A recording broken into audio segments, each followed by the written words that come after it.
Hello दोस्तों, आज है 21 अगस्त 2025 दिन गुरुवार का। हिंदी तिथि भाद्रपद कृष्ण त्रयोदशी। और आइए बात करते हैं आज के मुख्य समाचार, बड़ी खबरें, देश और दुनिया का ताजा अपडेट लेकर हाजिर हो गए। आज का ये वीडियो भी दोस्तों बहुत ही स्पेशल होने वाला है। काम की बड़ी खबरें, अपडेट, जानकारियां लेकर हाजिर हो गए। पूरा वीडियो आप ध्यान से आखिर तक मस्त मजे से देखिएगा।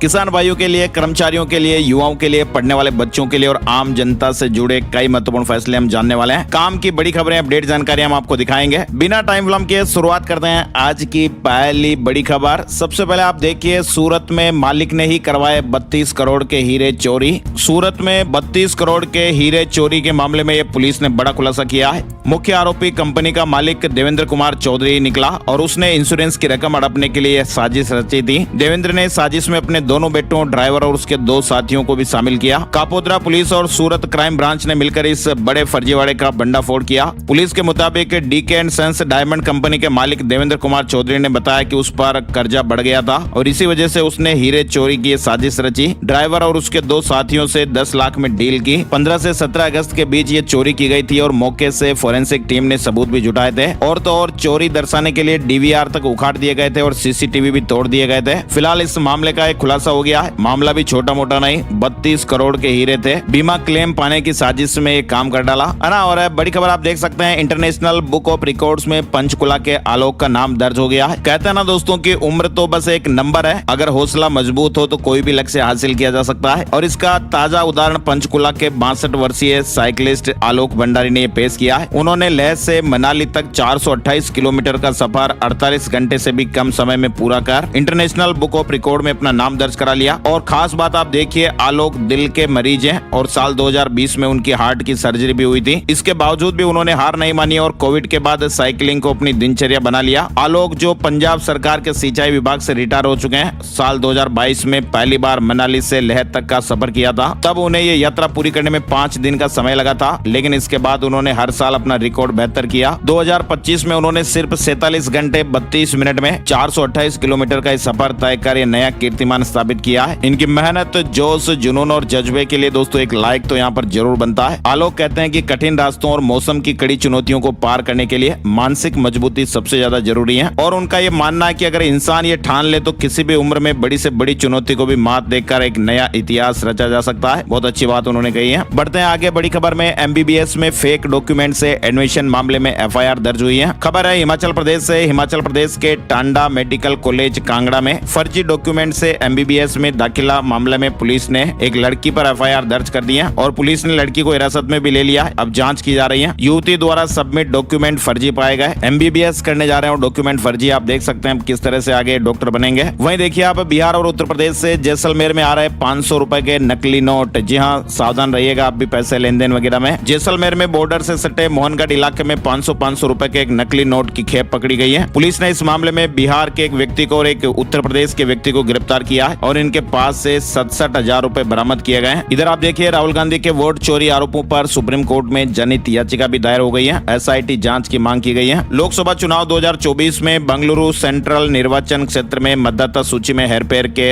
आरोपों की जांच की मांग को लेकर सुप्रीम कोर्ट में एक जनहित याचिका दायर की गई है और याचिका में ये मांग की गई है कि इस मामले की जांच सुप्रीम कोर्ट के रिटायर्ड जज की अध्यक्षता वाली एक कमेटी करे। साथ ही आप देखिए, दिल्ली में एक बड़ी घटना हो गई। दिल्ली की मुख्यमंत्री रेखा गुप्ता पर हमला हो गया। जन सुनवाई के दौरान ये घटना देखने को मिली है। आरोपी को फिलहाल पकड़ लिया गया, मुकदमा भी दर्ज हो गया है। दिल्ली की मुख्यमंत्री रेखा गुप्ता पर बुधवार सुबह हमला हुआ। दिल्ली सीएम हाउस में यह घटना घटी है और सीएम हाउस में मुख्यमंत्री रेखा गुप्ता साप्ताहिक जन सुनवाई कर रही थी और इसी दौरान करीब 40 साल के एक युवक ने हमला कर दिया। पुलिस ने आरोपी हमलावर को पकड़ लिया है और हमले के बाद मौके पर अफरा तफरी का माहौल भी हो गया। इस पूरी घटना की भारतीय जनता पार्टी ने निंदा की है। दिल्ली पुलिस का कहना है कि आरोपी ने अपना नाम राजेश खिमजी बताया और ये भी बताया कि वह राजकोट गुजरात का रहने वाला है। अब उसके नाम पतों की जांच हो रही है। वहीं दिल्ली भाजपा के अध्यक्ष वीरेंद्र सचदेवा ने थप्पड़ मारने के दावे से इंकार कर दिया है। सचदेवा ने बताया कि आरोपी ने मुख्यमंत्री का हाथ पकड़कर खींचने का प्रयास किया था, जिससे धक्का मुक्की हुई। सीएम का सिर टेबल के कोने से टकराया है। डॉक्टरों ने सीएम की स्थिति स्थिर बताई है। वहीं बीजेपी अध्यक्ष सचदेवा ने यह भी स्पष्ट किया कि पत्थर फेंके जाने या थप्पड़ मारे जाने की जो अटकलें वो गलत हैं। वहीं दिल्ली की मुख्यमंत्री रेखा गुप्ता पर मुख्यमंत्री आवास पर जन सुनवाई के दौरान हुए इस हमले पर दिल्ली कांग्रेस अध्यक्ष देवेंद्र यादव ने कहा, ये बहुत ही दुर्भाग्यपूर्ण है। मुख्यमंत्री पूरी दिल्ली का नेतृत्व करती है और मुझे लगता है कि ऐसी घटनाओं की जितनी निंदा की जाए उतनी कम है, लेकिन ये घटना महिला सुरक्षा की पोल भी खोलती है। अगर दिल्ली के मुख्यमंत्री सुरक्षित नहीं है तो फिर आम आम आदमी या आम महिला कैसे सुरक्षित रह सकती है। वहीं आप देखिए हमलावर राजेश को लेकर एक नया खुलासा भी हुआ है। राजकोट में उस पर पहले से ही 9 मामले दर्ज हैं। शराब पीकर झगड़ने मारपीट करने के आरोप तक उस पर लगे हुए हैं। चलिए आगे बढ़ते हैं। बड़ी खबर, गिरफ्तारी या 30 दिन हिरासत में रहने पर पीएम या सीएम का पद चला जाएगा। प्रधानमंत्री, मुख्यमंत्री या कोई भी मंत्री किसी ऐसे क्राइम में अरेस्ट या 30 दिन की हिरासत में रहता है जिसकी सजा 5 साल या उससे ज्यादा हो तो उसे पद छोड़ना पड़ेगा। गृह मंत्री अमित शाह ने बुधवार को लोकसभा में इससे संबंधित 3 बिल पेश किए हैं। तीनों विधेयकों के खिलाफ लोकसभा में जमकर हंगामा हुआ।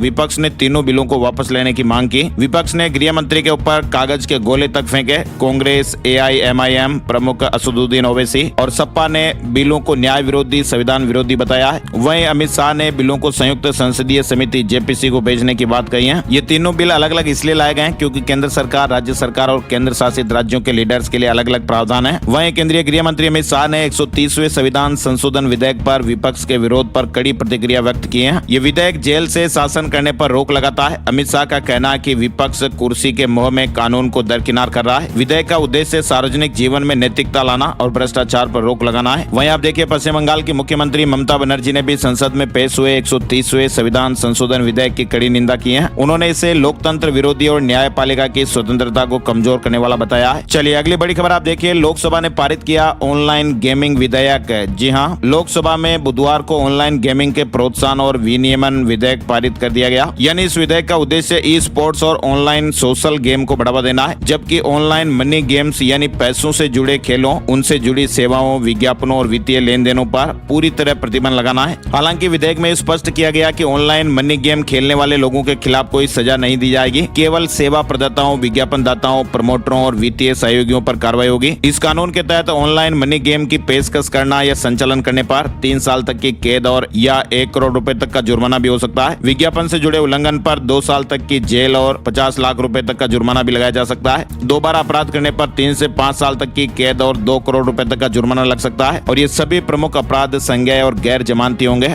इसके अलावा केंद्र सरकार अधिकृत अधिकारियों को जांच, तलाशी और जब्ती के अधिकार भी देगी। संदिग्ध मामलों में अधिकारी बिना वारंट प्रवेश, तलाशी और गिरफ्तारी कर सकेंगे। कुल मिलाकर सरकार का दोस्तों ये मानना है कि इस कानून से ई स्पोर्ट्स को वैध पहचान और बढ़ावा मिलेगा, जबकि समाज को ऑनलाइन जुए और मनी गेम से होने वाले गंभीर नुकसान से बचाया जा सकेगा। आजकल किस तरह से ऑनलाइन गेम चल रहे हैं, सट्टेबाजी चल रही है, जिसकी जद में आज युवा पीढ़ी फंस चुकी है। ऑनलाइन गेमिंग में हर साल लोग कितने पैसे गंवा रहे हैं, हर साल 20,000 करोड़ का नुकसान हो रहा है। तो ये बहुत बड़ा मुद्दा है। वैसे दोस्तों आपको क्या लगता है, इस तरह से गेम पर बैन लगाया जाना चाहिए या नहीं? आपकी राय कमेंट में जरूर बताइएगा। सरकार ने ऑनलाइन गेमिंग विनियमन विधेयक 2025 पेश कर दिया है। चलिए बड़ी खबर, अग्नि 5 का उड़ीसा में सफल परीक्षण हुआ है। रेंज 5000 किलोमीटर, चीन और पाकिस्तान तक मार करने की क्षमता है। भारत ने अपनी पहली इंटर कॉन्टिनेंटल बैलिस्टिक मिसाइल अग्नि 5 का सफल परीक्षण किया है। उड़ीसा के चांदीपुर में इंटीग्रेटेड टेस्ट रेंज में बुधवार को इसकी टेस्टिंग हुई। MIRV टेक्नोलॉजी से ये लेस है, यानी कि इसे एक साथ कई टारगेट पर लॉन्च किया जा सकता है। इसका पहला परीक्षण अप्रैल 2012 में हुआ था। अग्नि 5 की जो रेंज है वो 5000 किलोमीटर है और ऐसे में ये मिसाइल पाकिस्तान, चीन, तुर्की जैसे कई देशों तक मार करने की क्षमता रखती है। और खास बात आपको बताएं, ये जो मिसाइल है ना दोस्तों, वो 7500 किलो के बंकर बस्टर वारहेड ले जाने और जमीन में 100 मीटर की गहराई तक जाकर दुश्मनों के nuclear system, radar system, control centre और हथियार स्टोरेज को तबाह कर सकेगी। सक्सेसफुल इसकी टेस्टिंग हो गई है। वहीं आप देखिए भारत ने बांग्लादेश के खिलाफ साजिश के दावों को नकारा है। कहा कि हमारी जमीन से किसी देश के खिलाफ राजनीति की इजाजत नहीं। नई दिल्ली में 27 सितंबर से वर्ल्ड पैरा एथलेटिक्स चैंपियनशिप 2025 का आयोजन होगा। पीएम मोदी उद्घाटन करेंगे। उपराष्ट्रपति चुनाव से जुड़े अपडेट में आप देखिए, एनडीए के उपराष्ट्रपति पद के उम्मीदवार सीपी राधाकृष्णन ने नामांकन दाखिल कर दिया। पीएम नरेंद्र मोदी पहले प्रस्तावक बने। नामांकन के दौरान गृह मंत्री अमित शाह, रक्षा मंत्री राजनाथ सिंह और भाजपा अध्यक्ष जेपी नड्डा समेत कई नेता मौजूद थे। उपराष्ट्रपति चुनाव के लिए 9 सितंबर को वोटिंग होगी और उसी दिन काउंटिंग भी होगी। नामांकन दाखिल करने की आखिरी तारीख 21 अगस्त है। चलिए आगे बढ़ते हैं। बड़ी खबर, मलेशिया के तेलंगाना राज्य में जुमे की नमाज पढ़ना भूलने पर अब जेल हो सकती है। द गार्डियन न्यूज के मुताबिक तेलंगाना में नमाज छोड़ने या भूलने पर 2 साल की जेल या 3000 रिंगिट, यानी कि अगर बात करें इंडियन रुपीज की तो 62,000 रुपए तक का जुर्माना या दोनों लगाए जा सकते हैं। तेलंगाना की राज्य सरकार ने सोमवार को इस तरह का ऐलान किया है। चलिए बड़ी खबर, नीट छात्रों के लिए गुड न्यूज आ रही है। इस साल 8000 मेडिकल सीटों की बढ़ोतरी हो सकती है। एनएमसी चीफ ने भी बड़ा बयान दिया है। नेशनल मेडिकल कमीशन ने ये संकेत दिए हैं कि इस शैक्षणिक सत्र में एमबीबीएस और पीजी मिलाकर करीब 8,000 नई सीटें बढ़ाई जा सकती हैं। नीट यूजी की पहली काउंसलिंग पूरी हो चुकी है और पीजी काउंसलिंग सितंबर में शुरू होने की संभावनाएं हैं। वहीं सरकार ने राज्यसभा में भी जानकारी दी और बताया कि एनएमसी ने 2025-26 के लिए नए मेडिकल कॉलेजों की मंजूरी और एमबीबीएस सीटें बढ़ाने पर रोक का कोई भी निर्णय नहीं लिया है। चलिए आगे बढ़ते हैं। बड़ी खबर, केंद्रीय गृह मंत्रालय ने साइबर सुरक्षा खतरों, साइबर जासूसी से प्रभावी ढंग से समाधान करने के लिए साइबर मल्टी एजेंसी सेंटर का गठन किया है। 82 लाख संदिग्ध मोबाइल कनेक्शन की जांच की गई। इधर आप देखिए, भारत ने लिपुलेख दर्रे को लेकर नेपाल की आपत्ति खारिज की है। दावे को पूरी तरह से बेबुनियाद बताया है। भारत चीन द्वारा लिपुलेख दर्रे से व्यापार शुरू करने के फैसले पर नेपाल की आपत्ति से सीमा विवाद फिर से चर्चा में आ गया है। नेपाल ने लिपुलेख को अपना अविभाज्य हिस्सा बताया। हालांकि भारत ने इन दावों को ऐतिहासिक तथ्यों से परे और आधारहीन करार देते हुए सिरे से खारिज कर दिया है। बड़ी खबर में आप देखिए, डोनाल्ड ट्रंप ने फेडरल रिजर्व गवर्नर से तुरंत इस्तीफा मांगा है। अमेरिकी राष्ट्रपति डोनाल्ड ट्रंप ने अमेरिका के फेडरल रिजर्व यानी केंद्रीय बैंक की गवर्नर लिसा कुक से तुरंत इस्तीफा मांगा है। ट्रंप ने बुधवार को सोशल मीडिया प्लेटफॉर्म पर इस तरह की जानकारी दी। कोई धोखाधड़ी का मामला बताया जा रहा है। इसके अलावा देखिए, रूस ने कहा कि हमारे कच्चे तेल का कोई विकल्प नहीं, भारत को 5% डिस्काउंट में दे रहे हैं। अमेरिका के 50% टैरिफ को भी गलत बताया है। कर्नाटक में एससी आरक्षण में सब कोटा लागू होगा। राज्य सरकार आज विधानसभा में बिल ला सकती है। हरियाणा सीएम ने कहा कि यमुना से 16,000 एमटी कचरा साफ हुआ। दिल्ली के साथ ज्वाइंट कमेटी बनेगी। पानी साफ करने के लिए नए प्लांट भी लगाए जाएंगे। इधर आप देखिए, हरियाणा पुलिस भर्ती में अग्निवीरों के लिए 20% आरक्षण, फिजिकल टेस्ट में छूट मिलेगी। ग्रुप बी और सी में कोटा तय हुआ है। नोटिफिकेशन जारी कर दिया गया है। हरियाणा सरकार ने सेना से लौटने वाले अग्निवीरों को सरकारी नौकरियों में आरक्षण देने का फैसला किया है और इसको लेकर सरकार ने नोटिफिकेशन भी जारी कर दिया। नियम बनाए गए जिसके अनुसार राज्य के मूल निवासी पूर्व अग्निवीरों को ग्रुप बी की नौकरियों में 1%, ग्रुप सी में 5%, पुलिस कांस्टेबल भर्ती में 20% और वन विभाग में 10% हॉरिजॉन्टल रिजर्वेशन मिलेगा। वहीं हरियाणा के भिवानी जिले में शिक्षिका मनीषा की संदिग्ध मौत की जांच अब केंद्रीय जांच ब्यूरो यानी सीबीआई को सौंप दी गई है। मुख्यमंत्री नायब सिंह सैनी ने सोशल मीडिया के माध्यम से इस बात की जानकारी दी। भारत जापान को पीछे छोड़कर दुनिया का तीसरा सबसे बड़ा सौर ऊर्जा उत्पादक देश बना है। साथ ही स्टारलिंक से जुड़ी खबर में आप देखिए, दुनिया के सबसे अमीर कारोबारी एलन मस्क की स्टारलिंक का इंटरनेट कनेक्शन लेने के लिए पहले आधार से वेरीफाई करना होगा। आधार की सेवाएं जुड़ गई हैं। हैदराबाद में 850 करोड़ का एआई पोंजी स्कीम घोटाला सामने आया है। 2 को इस मामले में गिरफ्तार किया गया, जिसमें आर्टिफिशियल इंटेलिजेंस यानी एआई आधारित निवेश प्लेटफॉर्म और पोंजी स्कीम का इस्तेमाल करके 3,000 से अधिक लोगों को ठगा गया और इस धोखाधड़ी में कुल 850 करोड़ रुपए से ज्यादा की रकम निवेशकों से ली गई। बड़ी खबर में देखिए आप, दिल्ली हाईकोर्ट ने सरकार और नगर निगमों को नोटिस जारी कर राजधानी में भूकंपरोधी इमारतें बनाने की दिशा में उठाए गए कदमों पर जवाब मांगा है। अच्छा, रेल यात्रियों के लिए भी बड़ी काम की खबर आ रही है। केंद्रीय मंत्री अश्विनी वैष्णव ने बुधवार को कहा कि इस साल दिवाली और छठ पूजा के सीजन में देश भर में 12,000 से ज्यादा स्पेशल ट्रेनें चलाई जाएगी। इसके अलावा रेल मंत्री ने बिहार के लिए एक नई वंदे भारत और 4 नई अमृत भारत ट्रेनों का भी ऐलान किया है। उन्होंने कहा कि बिहार में पूर्णिया से पटना के लिए एक और वंदे भारत ट्रेन शुरू की जाएगी, जबकि 4 नई अमृत भारत ट्रेनें गयाजी से दिल्ली, सहरसा से अमृतसर, छपरा से दिल्ली और मुजफ्फरपुर से हैदराबाद के लिए चलेगी। दिल्ली हाईकोर्ट ने बड़ा फैसला सुनाया है। कहा कि विधवा बहू पति की मृत्यु के बाद ससुर की पैतृक संपत्ति से गुजारा भत्ता लेने की हकदार है। हालांकि यह हक ससुर की स्व अर्जित संपत्ति पर लागू नहीं होगा। इधर आप देखिए, प्राइवेट हायर एजुकेशन में SC, ST और OBC को रिजर्वेशन मिले। दिग्विजय सिंह के नेतृत्व वाली समिति ने संसद में रिपोर्ट पेश की है। छत्तीसगढ़ से बड़ी खबर आ रही है। साय मंत्रिमंडल में विभागों का बंटवारा हो गया है। वहीं इंदौर से बड़ी खबर, 1 सितंबर को पेश होगा राजा रघुवंशी मामले में चालान। मेघालय पुलिस आखिरी सबूत जुटाने इंदौर पहुंची। मोबाइल दुकानदारों से भी पूछताछ होगी। दिल्ली के 50 स्कूलों को बम की धमकी मिली। प्रशासन ने स्कूल खाली करवाए। बम स्क्वाड भी पहुंचा। 2 दिन पहले भी इस तरह के ईमेल मिले थे। दिल्ली के करीब 50 स्कूलों को बुधवार सुबह ईमेल के जरिए बम की धमकी मिली। इस घटना से बच्चों के परिजन भी घबरा गए। पुलिस और सुरक्षा एजेंसियां भी ये पता लगाने की कोशिश कर रही है कि ईमेल कहां से भेजे गए और इसके पीछे कौन लोग हैं। वहीं देखिए आप, हिमाचल प्रदेश में 1.25 घंटे में 2 बार भूकंप के झटके महसूस हुए। चंबा में ये धरती हिली है, लोग डर गए। रिक्टर स्केल पर 4 और 3.3 की तीव्रता रही। हिमाचल प्रदेश के चंबा में बुधवार सुबह 2 बार भूकंप के झटके महसूस हुए हैं। आगे बढ़ते हैं, राजस्थान से बड़ी खबर आ रही है। राजस्थान में नगरीय विकास मंत्री जाबर सिंह खर्रा ने राजस्थान हाउसिंग बोर्ड की 5 आवासीय योजनाएं लॉन्च की है। ये योजनाएं बूंदी, बारां, बाड़मेर, उदयपुर और धौलपुर में शुरू की जाएगी। राजस्थान के सीकर में मास्टर प्लान 2041 के विरोध में बंद रहा। व्यापार संघ ने समर्थन करते हुए बाजार बंद किए। राजस्थान में जल्द होगा मंत्रिमंडल विस्तार, 6 नए मंत्री और बनाए जा सकते हैं। साथ ही आप देखिए, राजस्थान में स्पेशल ऑपरेशन ग्रुप यानी SOG ने बुधवार को अलग अलग 3 भर्ती परीक्षाओं में डमी कैंडिडेट समेत अन्य तरीके से धांधली करने वाले 3 आरोपियों को गिरफ्तार किया है। यानी दोस्तों, एसओजी ने पटवारी, पीटीआई और एक ग्राम सेवक को पकड़ा। खुद परीक्षा में बैठकर दूसरों को इन्होंने पास कराया, फर्जी दस्तावेजों से नौकरी ली। बड़ी खबर आ रही है, राजस्थान हाईकोर्ट ने जयपुर की 87 कॉलोनियों के नियमन पर रोक लगा दी है। हाईकोर्ट ने जयपुर शहर की 87 कॉलोनियों के नियमन पर रोक लगाई है। साथ ही राजस्थान में आरजीएचएस की व्यवस्था में बड़ा बदलाव। नई बदलाव व्यवस्था के तहत अब जिलों में इस योजना के संचालन और मॉनिटरिंग का जिम्मा जिले के सीएमएचओ को सौंपा गया। इधर आप देखिए, राजस्थान में एनालिस्ट कम प्रोग्रामर परीक्षा में 43% उपस्थिति रही। राजस्थान ग्रामीण बैंक की ई बैंकिंग सेवाएं बंद रहेगी। राजस्थान मरुद्रा ग्रामीण बैंक यानी आरएमजीबी और बड़ौदा राजस्थान क्षेत्रीय ग्रामीण बैंक यानी बीआरकेजीबी के मर्ज होने के चलते बीआरकेजीबी की बैंकिंग सेवाओं को अस्थायी रूप से बंद कर दिया गया है। ये सेवाएं 23 अगस्त से 26 अगस्त तक बंद रहेगी। तकनीकी माइग्रेशन और सॉफ्टवेयर को एकीकरण की प्रक्रिया के सफल क्रियान्वयन के लिए बैंक ने यह निर्णय लिया है। राजस्थान में पशुधन सहायक भर्ती में 243 पद बढ़ाने का फैसला।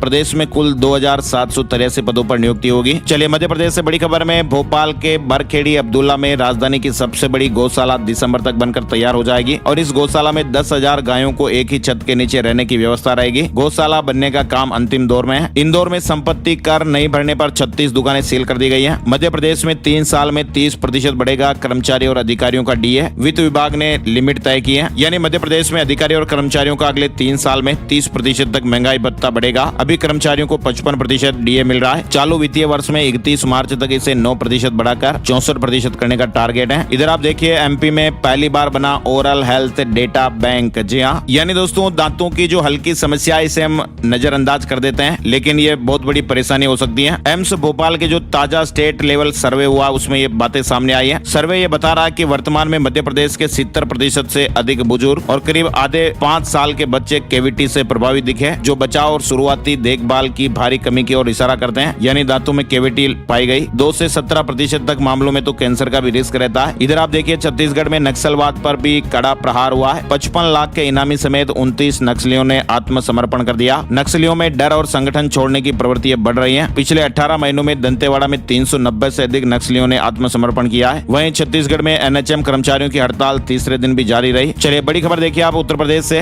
लखनऊ के गोमती नगर स्थित ब्रह्मा कुमारी जी केंद्र पर मेगा ब्लड डोनेशन कैंप का उद्घाटन किया गया। यह अभियान भारत और नेपाल के प्रमुख शहरों में एक साथ चलाया जा रहा है। भारत में हर साल 30 से 40 लाख यूनिट रक्त की कमी है। ब्रह्मा कुमारी जी ने एक अंतर्राष्ट्रीय रक्तदान अभियान शुरू किया है। यूपी में आप देखिए, यूपी बोर्ड ने कक्षा 9वीं से 11वीं की पंजीकरण तारीख बढ़ा दी है। 10 सितंबर तक ऑनलाइन रजिस्ट्रेशन हो सकते हैं। यूपी में फर्जी दस्तावेजों से टीचर बने 22 लोगों की सेवाएं खत्म कर दी गई हैं और अब एफआईआर भी दर्ज होगी। उत्तर प्रदेश के मुख्यमंत्री योगी आदित्यनाथ एटा में आज विकास को नया आयाम देंगे। मलावन क्षेत्र में श्री सीमेंट प्लांट दूसरी बड़ी परियोजना है जो पूरे देश में जिले को पहचान दिलाएगी। बड़ी संख्या में लोगों को रोजगार भी मिलेगा। एटा में आज सीमेंट संयंत्र का शुभारंभ होने वाला है। नोएडा में फ्लैट और जमीन मालिकों को प्राधिकरण ने एक बड़ा आदेश दिया है। यदि किसी आवंटी ने अपने भूखंड या फ्लैट पर अतिक्रमण किया है और उसे धारा 10 का नोटिस मिला है तो उसे 1 महीने के अंदर अंदर मूल स्वरूप में लाना होगा, अन्यथा आवंटन रद्द कर दिया जाएगा। चलिए बड़ी खबर आप देखिए, मारो साले को, इस तरह से कहना हत्या की मंशा सिद्ध नहीं करता है। हाई कोर्ट के फैसले से 41 साल बाद उम्र कैद की सजा पाए एक शख्स को दोष मुक्ति मिली है। यानी दोस्तों, इलाहाबाद हाई कोर्ट ने भारतीय दंड संहिता की धारा 34 के तहत सामान्य आशय के सिद्धांत पर यह महत्वपूर्ण फैसला सुनाते हुए हत्या के मामले में 41 साल पहले दोषी ठहराए गए और उम्र कैद की सजा पाए एक व्यक्ति को बरी कर दिया है। कोर्ट ने कहा कि किसी भी ठोस कदम के बिना केवल घटना स्थल पर उपस्थित और मारो साले को कहकर उकसाना जान देने के लिए सामान्य आशय को संदेह से परे साबित करने के लिए नाकाफी है और व्यक्ति को बरी किया गया। इसके अलावा आप देखिए, अस्पतालों में कांग्रेस कराएगी 25 लाख रुपए तक का मुफ्त इलाज। अभी बिहार विधानसभा चुनाव की तारीख की घोषणा नहीं हुई है, लेकिन कांग्रेस ने घर घर अधिकार का वादा लिस्ट जारी कर दिया है और ये एक तरह से घोषणा पत्र की तरह ही है और इसमें 25 लाख रुपए तक का मुफ्त इलाज सरकारी और प्राइवेट हॉस्पिटलों में कराने का वादा भी किया गया है। 200 यूनिट बिजली का भी वादा है। पंजाब में प्रशासनिक फेरबदल हुआ है। 23 आईएएस और 8 पीसीएस अफसर बदले। 3 जिलों के डीसी हटाए गए हैं। उत्तराखंड में खत्म हो जाएगा मदरसा बोर्ड, मदरसों को मान्यता लेनी पड़ेगी। विधेयक पास हुआ है। उत्तराखंड विधानसभा में बुधवार को अल्पसंख्यक शिक्षा विधेयक 2025 पारित कर दिया गया है और इस विधेयक के लागू हो जाने के साथ ही उत्तराखंड में मदरसा शिक्षा बोर्ड अधिनियम, गैर सरकारी अरबी और फारसी मदरसा मान्यता नियम समाप्त हो जाएंगे। साथ ही सभी मदरसों को मान्यता लेनी अनिवार्य होगी। बिहार से बड़ी खबर देखिए आप, 12 जिलों के बाढ़ पीड़ित परिवारों को 456 करोड़ रुपए की राहत राशि खातों में भेजी गई है। महाराष्ट्र पुलिस में 15,000 से अधिक पदों पर भर्ती होने वाली है। 15,631 पुलिस और जेल कांस्टेबल पदों पर भर्ती की मंजूरी दे दी गई है। पंजाब पुलिस कांस्टेबल का रिजल्ट जारी हो गया है। उम्मीदवार आधिकारिक वेबसाइट पर जाकर अपना नाम और रोल नंबर डाल के रिजल्ट देख सकते हैं। इसके अलावा आप देखिए, CSIR UGC नेट रिजल्ट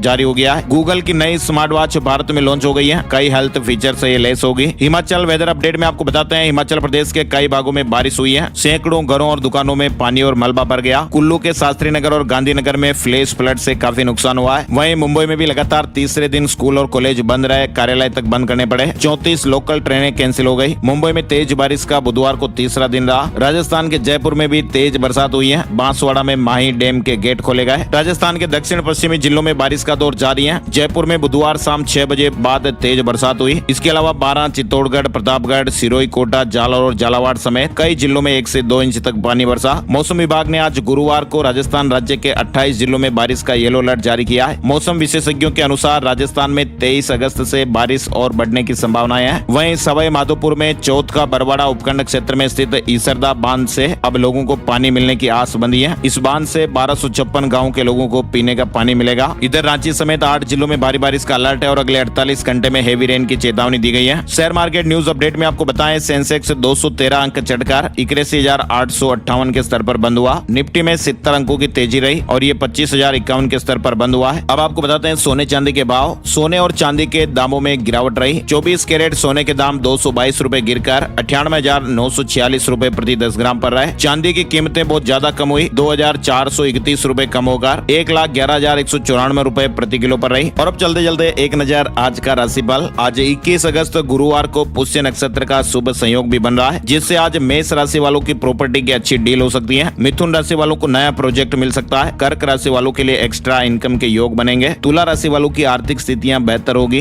वृश्चिक राशि वालों के दिन की शुरुआत अच्छी खबर से होगी। पैसों से जुड़े मामलों में धनु राशि के लोगों को मनचाहे रिजल्ट मिलेंगे। मीन राशि के लोगों को तनाव से राहत मिलेगी और बाकी राशियों के लिए आज सामान्य दिन रहने वाला है। तो ये थे दोस्तों आज के मुख्य समाचार, बड़ी खबरें, हेडलाइंस और सुर्खियां अपडेट। वीडियो आपको कैसा लगा कमेंट करके जरूर बताइएगा और अपने यार दोस्तों के साथ इस वीडियो को आप जरूर शेयर कीजिएगा। हर रोज आपको इस तरह का वीडियो देखने को मिलता है। ताजा अपडेट्स हम आपके लिए लाते हैं, तो प्लीज आप वीडियो को लाइक और शेयर जरूर कीजिएगा। एक और नई जानकारी और अपडेट वीडियो में जल्दी फिर मिलेंगे। तब तक के लिए जय हिंद, जय भारत, वंदे मातरम।